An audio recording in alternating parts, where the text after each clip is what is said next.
All right. Hey, everybody, we're back. So, Freedom Builders, today we're going to be talking about our Business Blueprint 2022. So, I do this with my team all the time, and I had about 10 of you reach out this year, and you said, hey, we want to do our Building Our Business Blueprint. How do we do it? And my answer was Google it. So I went on and I Googled, and today all of you should have the business building blueprint that I found. It is very similar to the one that we use in Call Group. So we're going to talk about that. But before we talk about actually doing your business blueprint and going through that document, and I'll give you kind of ideas of how I structured my business as an individual agent to a small team leader to now a bigger team leader. The 21 things that we teach, right, that I've been taught, I want you all to start writing this down, because these are the things that you're going to have to think about as an entrepreneur, as a business builder, because this business has many different facets. It's not just get my license, go out, meet people, and sell houses. If you want to scale the business, which I'm so passionate about, not just staying as an individual agent forever, scaling a business is how do I get to a point where I leverage my time? Even if you're an individual agent, you can hire showing assistants for a year, help them show houses for you so you can sit back and you can, be more one-on-one with clients on a computer, get more appointments set up, buy back your time, right? You can build courses later. You can buy rental properties. You can flip houses. I want you to think about this is not just a belly-to-belly business. You can leverage real estate to bring you so many different opportunities if you think about it from an entrepreneurial way. But the first thing we want to do is write down the things that you're going to have to think about as an entrepreneur going into 2022. So the first thing I want you to write down of the steps is, number one, goal setting, business and personal. So your business goals, right? Every year I sit down and go, what are my business goals? And then what are my personal goals? My health, my family, my relationships with my friends. Like, what is my goal this year? Is it to work my butt off and see nobody? Or is it to scale back on work a little bit so I can have more of a life, right? So those are your goals. Number two is writing that simple business plan. What is my business plan? How many of you, and turn your cameras on if I can't see you, because I'd rather see all of you with your cameras on. It's like showing up to a meeting with a bag over your head. We don't like that. So turn your cameras on, even if you don't look pretty. But how many of you right now have written a simple business plan? Just any business plan? Okay, so just a few of you. So that's what we're going to do today. Number three, and this is probably the most important, because real estate agents, I hate to say it, many of them get paid a lot of money. And if I were going to carry a camera around on their shoulder and watch what they do all day, most of their sellers and buyers would fire them. Like, literally. Like, if you make $100,000 at any corporate job, that's a lot of money in today's world, right? 100, 125, 150 grand. A lot of realtors make that. And if you see what these people do on a day-to-day basis, you would just cry. And so time management is literally one of the most important things in the business that we can think about today. Number four is prospecting. How are you going to build your business? And prospecting is like this dirty word that nobody likes, right? But think of prospecting as business building. 80% of your time and effort should be in a business building mode, and 20% of your time should be servicing. And what I see for a lot of the people that are struggling is 20% of their time is business building, if not less, 10%.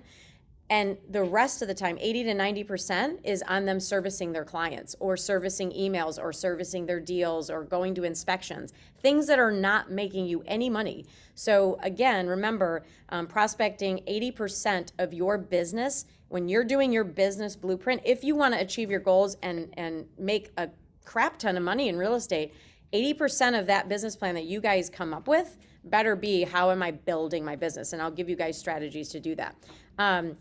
Number five, what's your system for lead follow-up, right? Right now, if you're the only agent on your team, you're the agent, you're the ISA, meaning the inside sales associate, you're the marketer, you're the,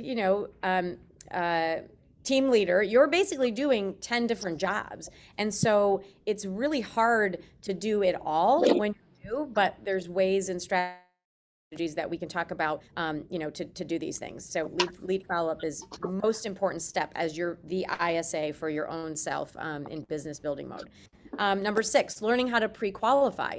I think a lot of times, we have all these appointments or we make appointments and we never pre-qualify our sellers, right? So if you have a listing appointment, if you get lucky enough to get one, what is your pre-qualifying process? If that's the first time you've heard me say pre-qualifying process, then we need to talk, because there has to be some sort of pre-qualifying process before I go out to a house, right? A doctor doesn't come in and visit with a patient if they haven't taken your temperature and figured out what your symptoms are. So that's a system.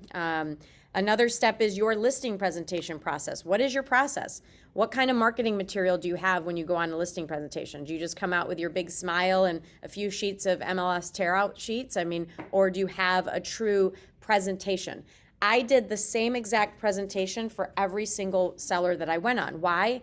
Because I don't like to fly by the seat of my pants. I like to be prepared. I like to know what I'm going to say. It makes me feel more confident because I'm not the sharpest tool in the shed, so I just copy things, right? So we just copy what we think works.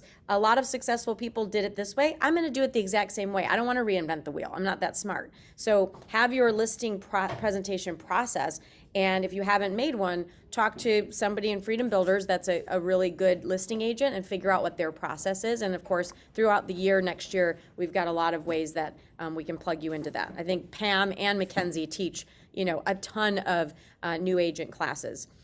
Pricing property. What's your strategies on pricing property, right? This is a lot of learning-based stuff. And this goes back to time management. How much time are we actually spending learning, right? Coming to meetings like this and learning, but then how much time are we taking action? So that learning has to be in your schedule as well. Handling objections. Probably, again, one of the highlighted star, how good are you at handling objections? If I asked one of you, if I said, okay, Christy Spence, I'm going to ask you 3 objection handlers for will you reduce your commission, Christy should be able to say those right away. And if I call on her now, she'll probably hyperventilate and go, don't call on me, right? Do you know 3 right now, Christy? 3 objection handlers, do you have them? Probably no. Maybe yes, I don't know, but the thing is, this is our job, right? Sellers don't make new objections. They don't go to seller school and come up with how do we stump realtors, right? That's not what sellers are doing. They say the same crap over and over and over again, and so do buyers. And today, buyers might say different things. Well, I'm going to wait because I don't want to compete in this market. Well, I'm sorry, are you moving to a different state? Because this market is here to stay. And so maybe you should move to Alabama where it's not as competitive, because this is just what it is here. So waiting is not going to change our market. So we have to learn the new objection handlers for what the buyers and sellers are saying today. Number 10. What are your closing skills? So that was objection handling, which I say to myself when an objection comes up, it's just merely a question in the mind of the buyer or the seller. That's it. They're not just trying to be awful to you. It's just a question in their mind, Hey, will you reduce your commission? It's just a question. No. Any other questions? Like that? No. That's the first objection handler. Right? And then they might say, well, Susie Cusey said she would. Okay, well, that's great. Tell me more about that. What's important to you about getting a reduced commission? Asking questions, right? Sometimes they just ask because they feel like they have to ask. That's it. So maybe if we learn the answers, we'll have a better closing ratio, right? So number 11, negotiating contracts. This is also an art, right? When you have 11 contracts that come in, 12 contracts that come in, you have to think about, what is my process when I have all these 13 contracts that come in? For me, I always looked at all 13 and I said, okay, if I could create the most amazing offer for my sellers, I'm going to take the features of each and every offer and I'm going to make my own offer. I'm going to create it. And then I'm going to take it to the person with the highest offer with the best terms. And I'm going to say, hey, thank you for your offer. My sellers have looked at all 13, and based on all 13, these are the top 7 things that they want. We're coming to you first, but we have a number 1, number 2, and number 3. Buyer agents do that to us too, don't they? Hey, here's my offer, but my buyers have number 1, number 2, and number 3. Good, well, we do too, right? And right now, as sellers, agents, we have the power, which don't get too headstrong and egomaniac about that. You better treat buyer agents really nice right now, because if the tables ever turn, they're going to remember how you treated them while you had the power, right? Just like we don't like builders right now because they're kind of, they're cutting our commission and we're mad at the builders. Don't be that nasty seller's agent on the other end that thinks they have all the power that you're too good to return a phone call, right? Oh, I've got all these deals coming in, so I'm going to ignore all these agents. Or if they have a question about the crawl space, you're dead to me because I don't have time to answer that. Like, be nice to those people, right? They're trying to do their job. They're trying to help their buyers. So negotiating contracts is something, and it should be non-emotional, right? Your job is to kill all the drama, not create it. And I think a lot of times what we do as agents is we create drama to show our sellers how amazing we are, that we got them through all the drama.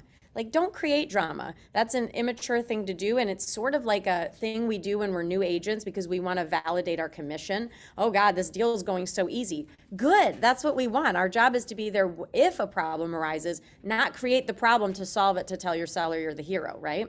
So stay very drama-free. If the deal goes like this, awesome. Like, be thankful because you're going to get one that's going to be wild.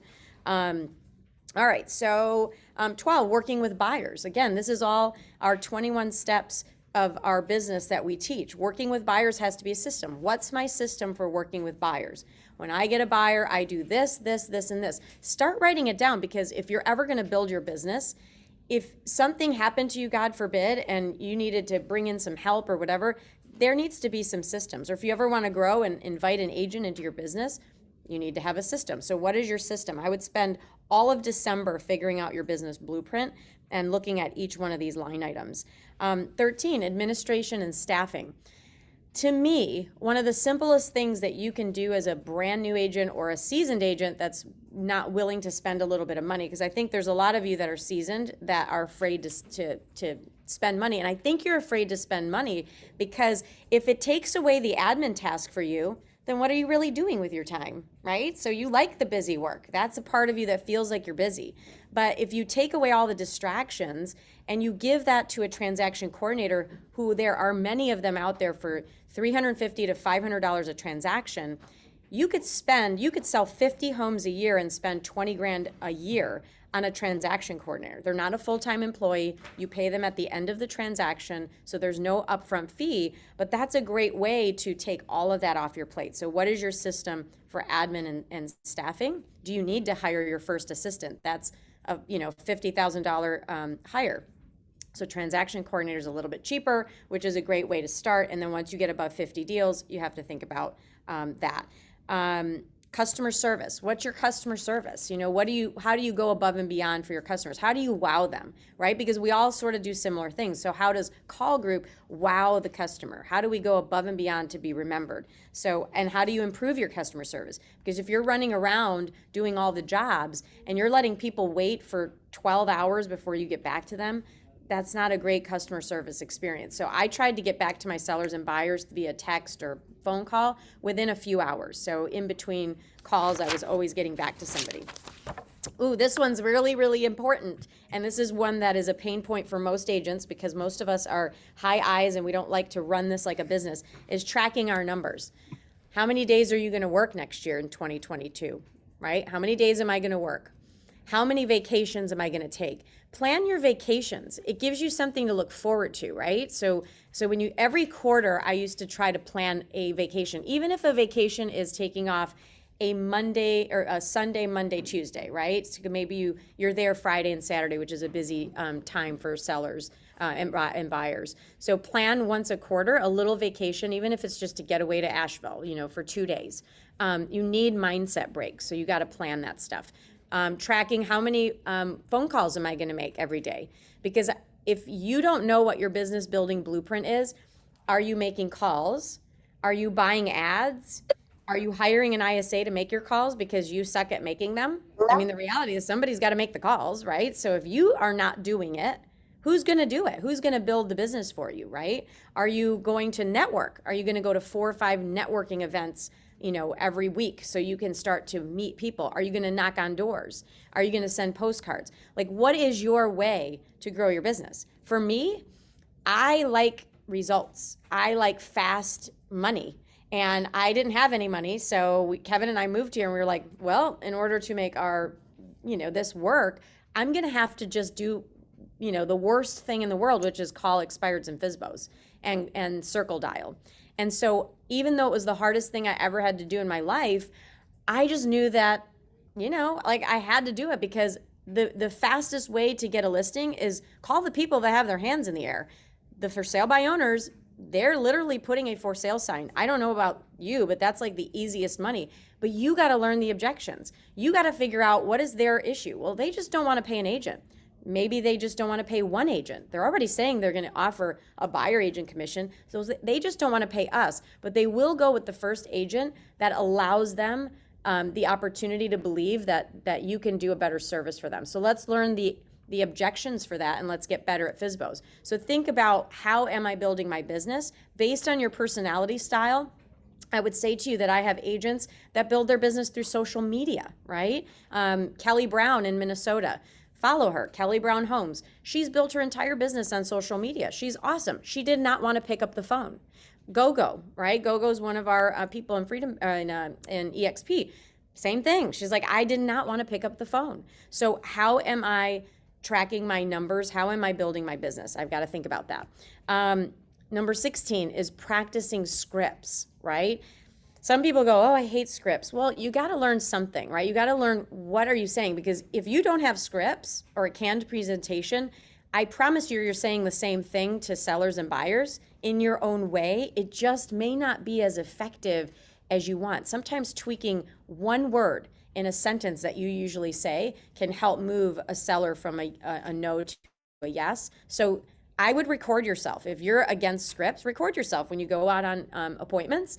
Start to come back home and then listen to yourself, and you're going to be shocked at what you hear. And then you're probably going to go, oh my God, I need to get better at practicing my scripts. Let's see. Another one is using your mindset, right, to win. What is your mindset plan for next year? How many books are you going to read, right? How many opportunities to go to events and are you going to go to? So I added up the last 152 weeks I've been at EXP, right? So I've attended 100 fast forward calls, right? Those are our Monday calls. How many of those are you going to be on this year? And I'll never ask you to do something that I don't do myself, right? And we run like 3-4 different companies. So 100 fast forward calls. Videos, right? I've done at least a couple videos a week, throw them on YouTube. It takes 5 minutes, like literally 5 minutes. Been to all the shareholders, all the EXP cons, right? Been to 12 Brent Gove and Jay Kinder events. Why? Because I wanted to learn how to be better in the human resources business, be better in how do I develop other leaders? How do I bring people into EXP and develop them on a mass scale? So I'm going to go plug into people that are doing it well because I want to get better at that. So I'm going to plug in. I hired Casey Council, who was $3,500 to teach me how she recruited in network marketing. I don't know. I just wanted to see how that world looked, looking at our world. Paid over $27,000 for masterminds, additional masterminds, team leadership, ISA training, all these different masterminds because I want to learn, right? I don't know it all. And some of you might look at me and go, gosh, we just wish we were at your level. I'm still learning. I'm still learning because there's people above me, right? I want to seat at a different table. And think about it this way. We were talking about this yesterday at a South Carolina mastermind. Everybody's why changes. So my why was I needed to go make money so I can survive. Oh, and then I want to make $1 million. Well, then I want to make $5 million. At some point, you make more money than you know what to do with, right? So it doesn't become about money. It becomes about you putting your life vest on first, maximizing your potential, right? Sue Alonso has a potential that only she can muster up, right? That she can have the capacity to develop in her life. And I don't want her sitting on a bench at 85 years old going, man, I had so much I could have done, but I let fear hold me back, right? And so my biggest worry is that I don't unleash all of my potential because I let fear hold me back. So my job is, in my mind, the more uber successful I become in life, and develop myself as a leader, then I can help others, right? I can help not 5 or 6 people. I can help, yes, my family, but I can become better. I can put the life vest on first, the oxygen mask. So I was on a plane yesterday and I was like, oh yeah, it says right there in the instructions, put your mask on first and then go help the others. So if I continue to develop and keep paying for classes and another $18,000 for traveling and having all these systems for growth and growing my team, I get to grow all these people. So that's what you guys have to think about. Don't think about it singularly belly to belly sales. Think about yourselves as next year, 2022, what am I going to do to develop my mindset? And always think about leadership. Speaking changed my life. I'm not afraid anymore. Yesterday, I stood up in front of these ladies and there were like 30 people in the room. I would have died. I probably would have been in the bathroom 16 times, if I'm being honest, before that talk. Only had to go once and it was just a tinkle. So that's perfect, right? Like we have to understand that all of us have fears, right? Everyone's full of shit. That's what Kevin always says. I don't care if you're the biggest CEO, they have the same fears that Barbara Russell has, that Brandon Wilson has. So how do we develop ourselves and have the belief and then surround ourselves with the people that are going to lift us up, right? That believe in us just a little bit more than we do. And then when we start having the wins, we go, you know what? Yeah, Tina was right, or Mackenzie was right. I can do this, right? I mean, we have a lot of great leaders on this call right now. Rich Schumann, you're being shy off camera. Great leader. We'll have him hopefully leading one of these calls one day because he was a masterful instructor at KW. So I'm calling him out right now. So what is your mindset to win next year? Number 18 is your thoughts become things. So be very careful about the thoughts that you put in your head. I think one of the best tools in your tool shed should be, or your toolbox should be that what you say to yourself matters, right? Thoughts become feelings. Feelings become actions, and actions become the results. So if I say to myself, oh my God, I'm so fat, then the next feeling I'm going to have is I feel terrible. The action I'm going to take is I'm going to go eat some cake because that's going to make me feel better, right? And then the result is I'm going to just gain more weight. That's the reality, right? So if you keep doubting yourself, every time you get one of those negative thoughts in your mind, I would say to yourself, would I say this to my child? Would I say it to my mother? Would I say it to my brother, my sister, my friend? Half of us wouldn't have any friends if we talked to people the way we talk to ourselves. And I'm very passionate about that because I used to be a very negative about myself person. Oh, you're not good enough. You're stupid. You can't do math really well. You can't spell very well. Okay, great. Well, I don't have the greatest memory. So just because I can't remember boring facts and figures that somebody else can, maybe they have a better memory, but doesn't mean I don't have other talents, right? So figure out what your jam is, what your talents are, and then just work and develop those. Don't worry about the fact that you can't sing or you can't dance. You're never mad at somebody who can dance better than you. So why are we mad at somebody that can do math better? Who cares? It's their own talent. So worry about your own. Money management. This is huge, right? So what is your budget for next year? I need to figure out how much money I'm going to make, how much money I'm going to spend on events, on classes. Figure out your money management on your personal, right? How much money do I spend on personal things? And then what's my profitability look like? So when I was an individual agent with just Kevin and myself and our team, or our no team, you know, we made, I don't know, 70%. We kept 65 to 70% of the profit, which was cool. But as a team leader, we're keeping 20%. It's a lot lower, right? That might make you feel like terrible. Oh my God, 20%. I wouldn't even be in this business if I only kept 20%. But 20% of 5 million is a lot more than 70% of a million, right? So at scale, you buy your time back and you can help more people. And yes, I'm making less, but I'm really making more. But I'm just got my time back. So think about your money management, your profitability. And then your business systems. You know, what business systems do you need? What are your lead management systems? What's your website systems? Do you have any systems for social media?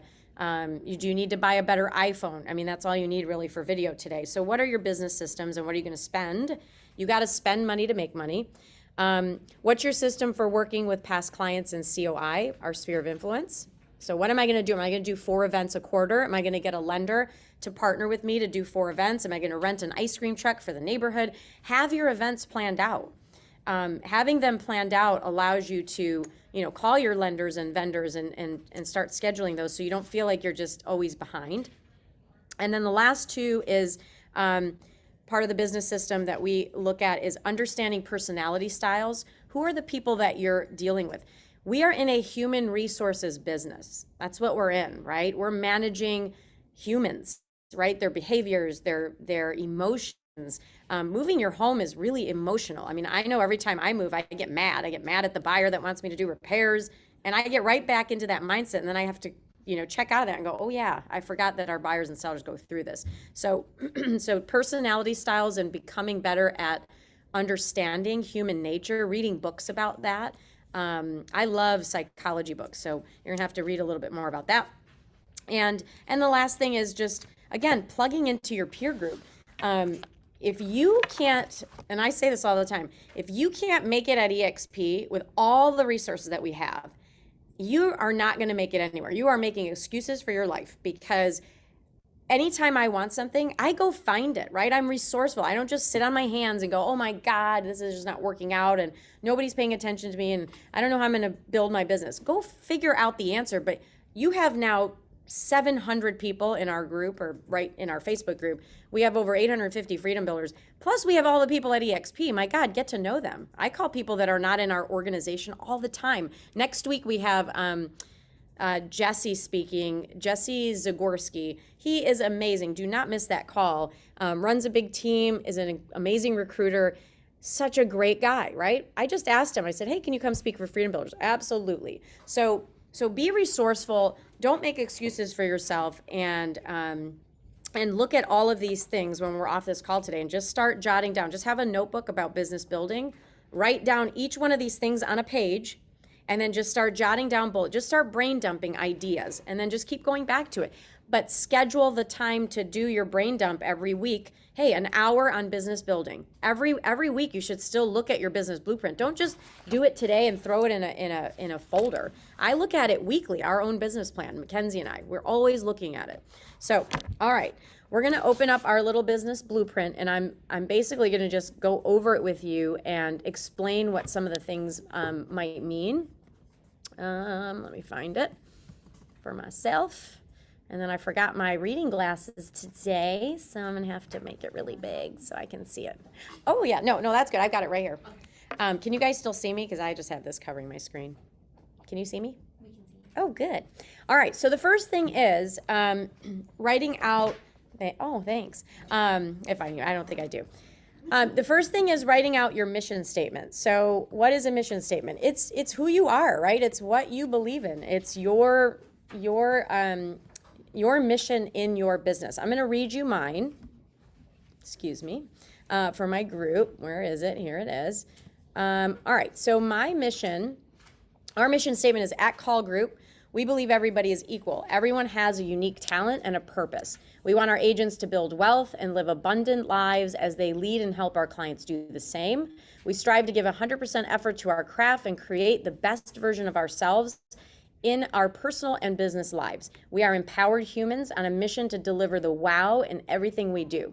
We are that's it. So we deliver the wow. So that's my mission. I sat down and went, what am I doing with this group, right? What I want the people on our team to leave here feeling like, wow, I was exposed to other humans that have the same issues and things that I went through, and they kind of got through their shit, so I should get through mine.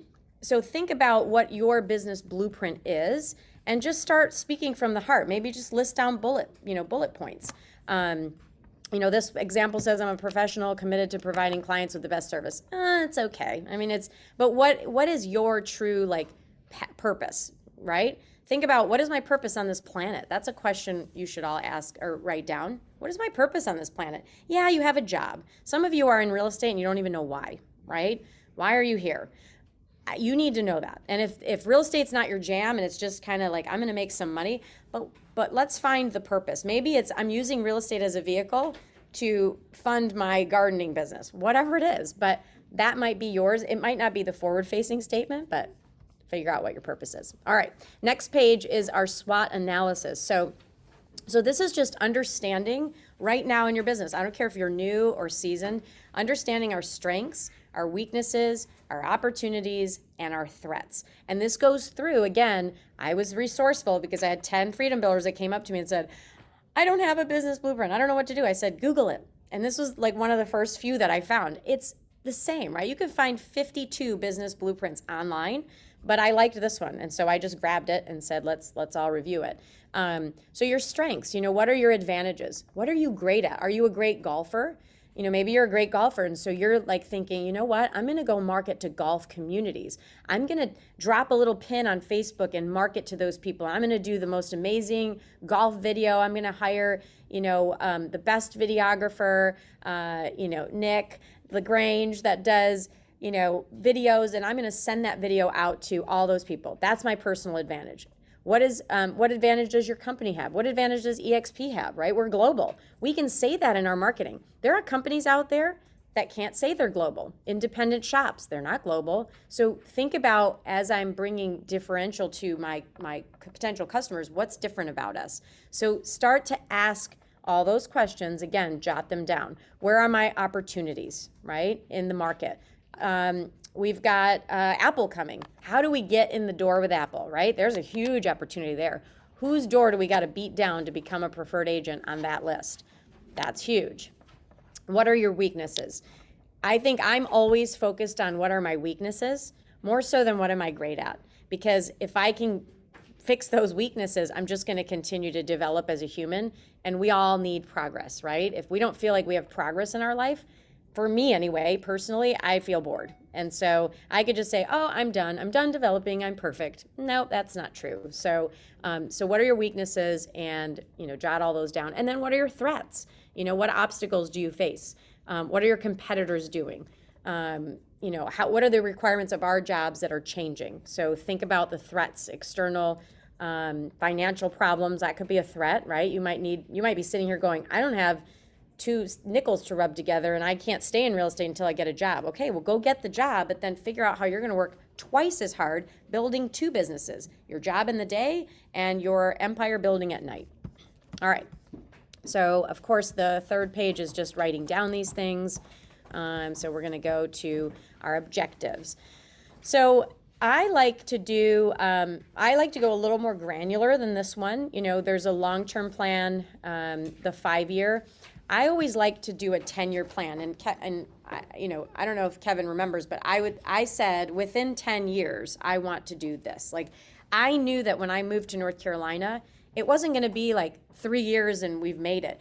It's a decade to become really successful. And if you're sitting in a room with a lot of your peers, when you see the most successful ones, I bet you any money if you ask them, they've been in the business 15 plus years. And so a lot of our agents here, it's like, they see the success and now they're collaborating and they've only been in the business 3 years and they just want to have what we have. Well, it takes some time. So time and patience is key, but have your 10-year plan. What do you want to see in 10 years? Do you want to be retired? Do you want to own 10 rental properties? 5-year plan, your 1-year plan. So let's focus on 2022 as a whole. Then your 6-month plan. I break it down to quarterly. Then I break it down to monthly. Then I break it down to weekly, and I also break it down to daily. And why? Because the daily and the weekly and the monthly is going to get you to your 6-month, your 1-year, and your 5-year plan. If you're not looking at what you're doing day to day, right? We all have the same exact 24 hours in a day, but there are people on this call and in this room that are just much better at their time management. So if they can figure out how to cram all the things, right? The morning business building portion, that 2 hours a day that's so important.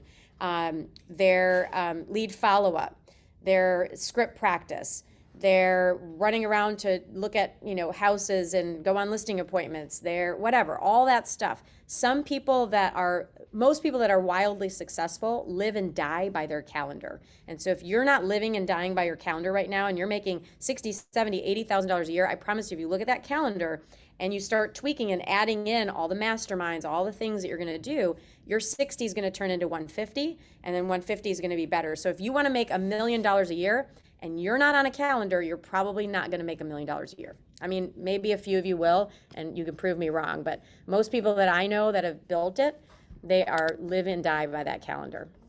All right, personal objectives. Do not forget your family, right? Your faith, whatever it is, spiritual, non-spiritual, whatever it is. Your family, what do you believe in? What fun are you going to have, right? We got to put some fun in. But the idea of balance when you're in build mode, if you have this amazing goal to say, I want to make $1 million, $500,000, most people that are high income earners are also a little stressed out. I got to be honest. They need to have a little more fun in their life, but they're so driven that there's a build out mode where you're just going at this high level. And mine was about a decade. And I was just going. And that's where I burned out and said, there's got to be a better way. I discovered EXP. Now I get a lot of my time back, but I'm having a lot of fun because I get to do this, right? I don't have to run around on listing appointments, kill me now, or meeting a buyer at a house to open a door. No, thank you. So I'm still working just as hard, but on my own terms, right? Life by design. So figure out what those goals are.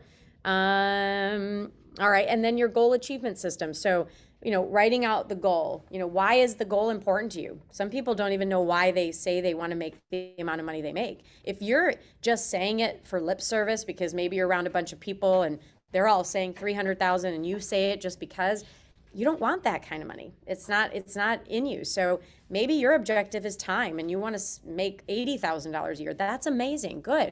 It's your life. It's your chapter. It's your book, right? So you get to figure it out. But when I think about why do I want this goal, what's my excuse for failure, right? And a lot of it is people like distractions. They avoid doing the hard things and then they bring in distractions. And that, for me, was part of the reason that in the beginning of doing prospecting, I was failing at it because I didn't give myself enough accountability. So what we did is we had 5 partners. We all sent a check for $1,000 to the leader. And if we didn't show up for one of our prospecting sessions, somebody cashed $1,000. That was no excuse for failure, right? We have actually some of our call group people doing that right now. I don't know if they've done it yet, but they said 250, 500, and 1,000. So we have a low, a medium, and a high accountability. If you don't have somebody behind you or something that is painful to get you to do the hard, you're never going to do it, right? So no mom or dad or aunt or uncle or grandparent is going to come and say, Jenna, did you do your exercise today? She either just doesn't do it, but the result is she's not going to feel good about herself. But if she hires a fitness instructor, she's going to feel accountable to that fitness instructor. Actually, send my friend $500 if I don't make it to the gym. She sends her friend $500 if she doesn't make it to the gym. Her butt is going to the gym because for $500 she could have a really great purse. So write down your goals and then set up, I can't stress enough, consistency, accountability. The 2 things adults feel like we have control of, which we don't. We're the worst at it. So if you want to be highly successful and work at a high level, you got to have a lot of consistency and a lot of accountability.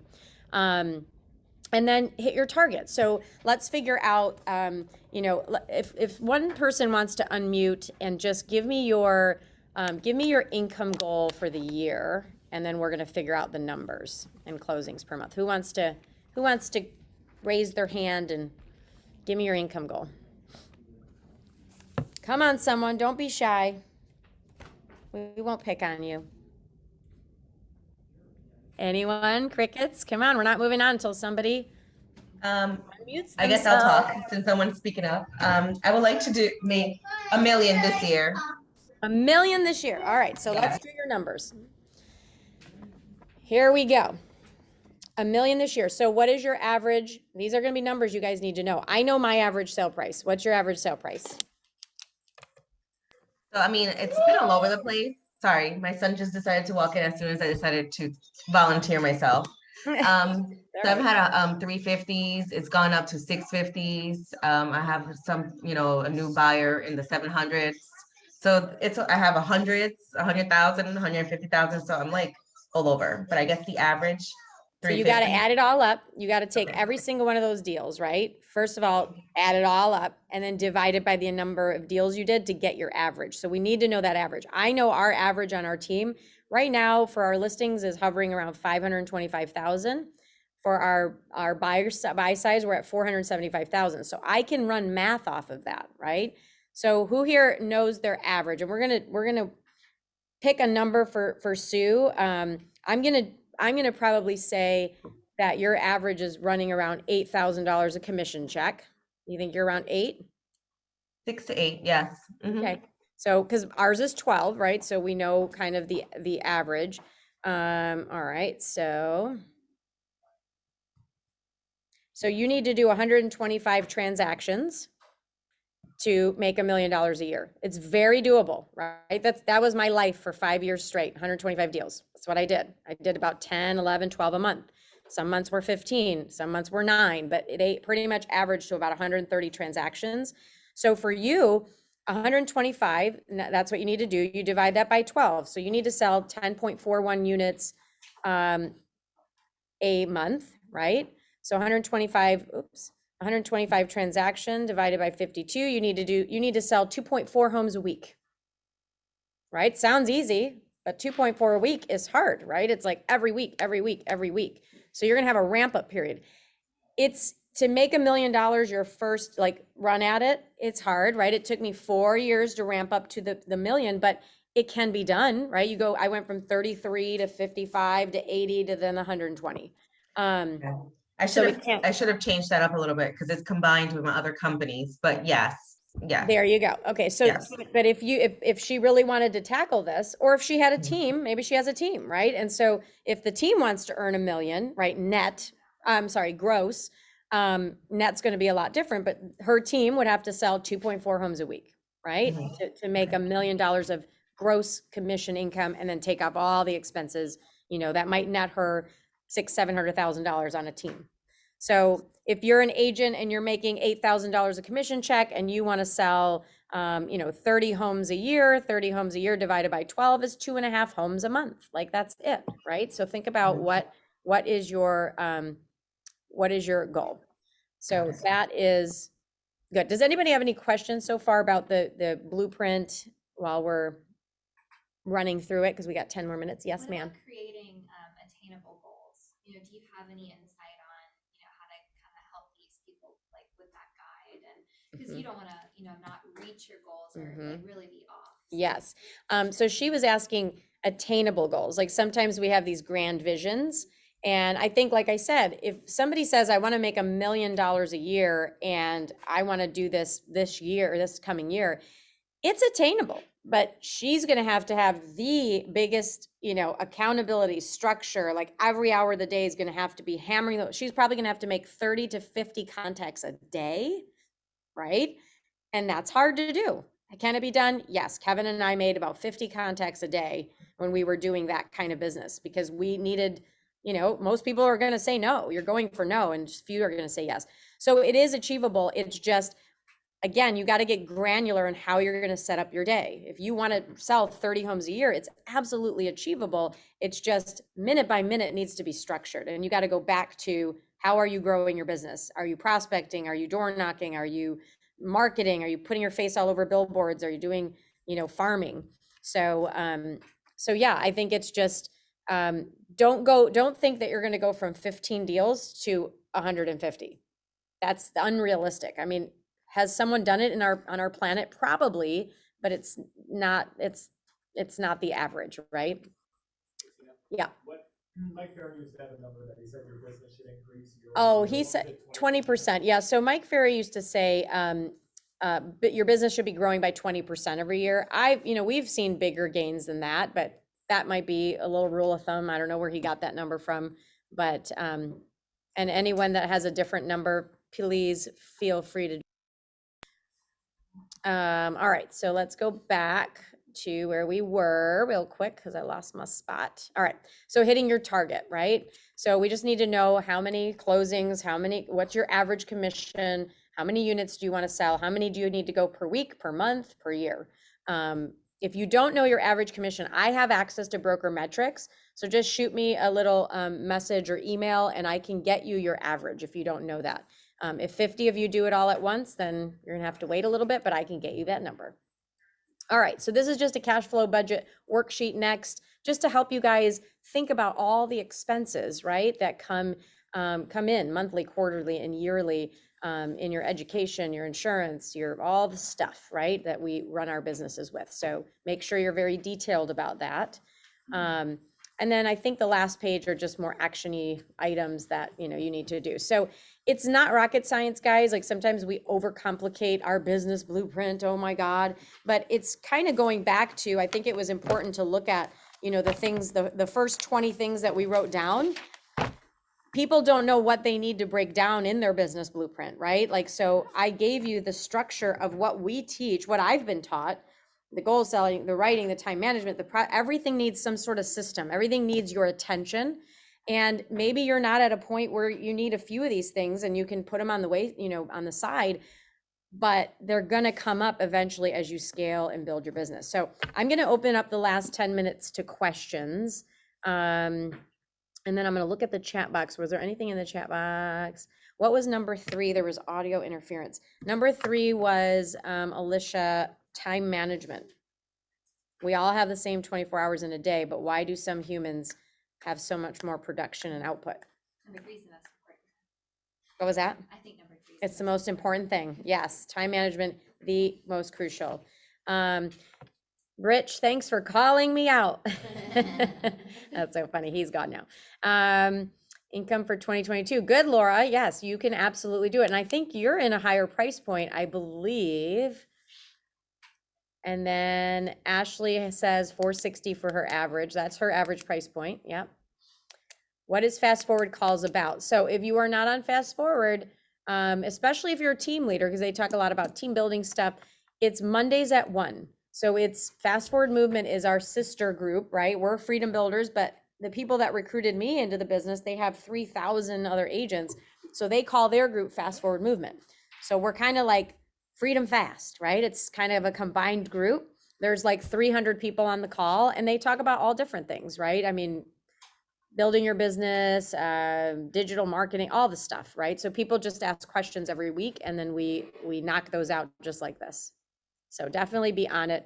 It's zoom.fastforwardmovement.com. I'm going to put it in here. And it's in the newsletter. And it's in the newsletter if you're reading your newsletters, forwardmovement.com. All right, so talk to me about some of your challenges. Unmute yourselves. Let's talk. Or anybody in the room. Do we have questions? Do we have scripts for handling objections? Yes, Barbara. Send a message to Maria at Caul Team or Jenna at caulteam.com and they can get you a script book. You're welcome. And then you could literally Google any objection on the internet and have 500 coaches like tell you what to say. Like there's so many. And they all say about pretty much the same thing. Anybody else on here have questions? Is there anything on the business marketing plan that you feel like, is super important for you, Tina, or anything that's not on there that you wish was? No, I think it's just people sometimes don't make their business plan granular. I want to sell 100 homes. Okay, how are you going to do that, right? So we got to bring it down to the 24 hours in the day, the week, the month, every quarter, every 6-month period, and every 12-month period, and then 5 and 10-year plans. Otherwise, people get overwhelmed. They get just overwhelmed. End up doing nothing. Correct. They end up doing nothing. So if I could get all of you, every single one of you, to make 5 new, we call it 5 for 5, 5 new contacts a day about real estate, 5 days a week, right? So if you did that and you talked to 25 new people per week for 52 weeks, you're going to have 1,300 conversations. If you get 10% of those, that's a lot of deals, right? 10%. So that's perfect. That's 13 deals a year times 10,000. It's 130 grand. But you have to do something, right? So if we're not building our business, if we're not talking to 5 new people a day, we're not really building. I used to have such guilt if I didn't talk to new humans a day about my business because I knew that it was sort of like owning a coffee shop and closing it down for the entire day. Think about that. You're closed. If you're not out prospecting for customers, just put a big close sign across your forehead. You are closed for business. The only time you're open for business is when you're doing something in the business building mode, when you're prospecting, when you're door knocking, when you're doing something on social media, if you're doing videos.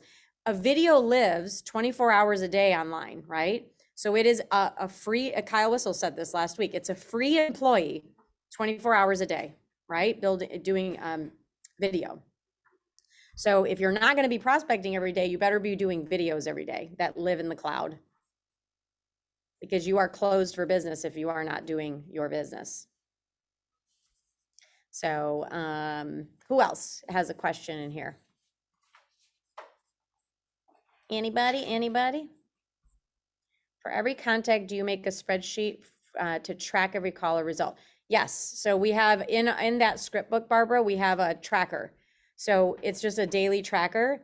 I used to just keep a notebook and I used to write the date on my notebook, and then the time, how many hours I prospect. And I just made little lines, 5, 10, 15. I couldn't leave my desk unless I had those numbers that I needed to make the goal that I needed. It used to be 50 because there were a lot of expireds. I would say nowadays, if you could do 5, I'd be so proud of all of you. Like 5 a day will change your life. You can, if Sue wants to do $1 million, she's gonna have to do 20 to 30. Circle dialing, so few answer versus open houses and face-to-face. Both dialing works best for you. So circle dialing, you're correct, Jake, so few answer. So you're gonna wanna call your past clients. You're gonna wanna circle dial, always call the expireds and FSBOs. You're gonna wanna think about digital marketing too, right? Creating content and taking that content and sending videos. If you have a system, Espresso Agent is one of them, Vulcan 7, Mojo Dialer, Land Voice. If you get numbers that come into you, so you can pull numbers from a neighborhood, you can actually start texting them instead of calling them.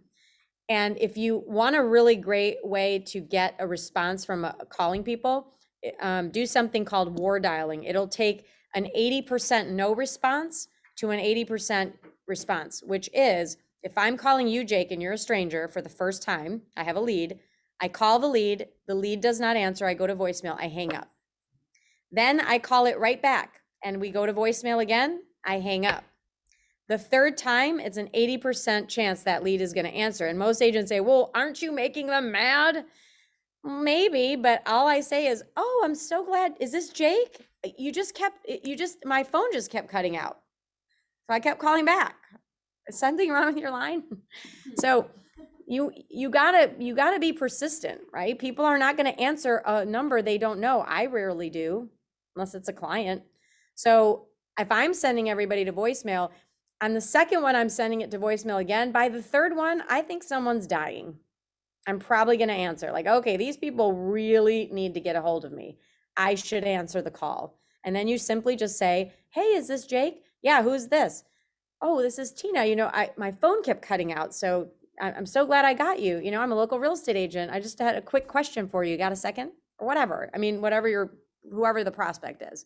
So that really works. What else?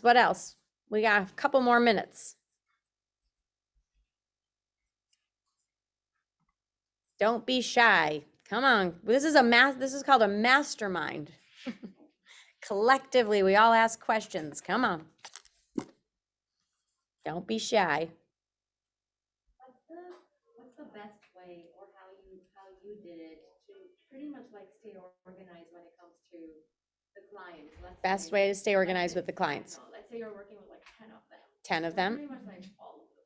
So if you're working with 10 of them, do you mean what do you mean? Like how are you staying organized from? Working with them in terms of what they want so that you can make sure.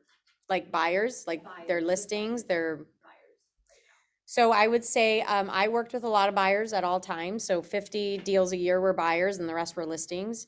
I had them so real buyers that I'm actively searching with, I had a folder for each one, right? A good folder. And then every home I showed them was in that folder.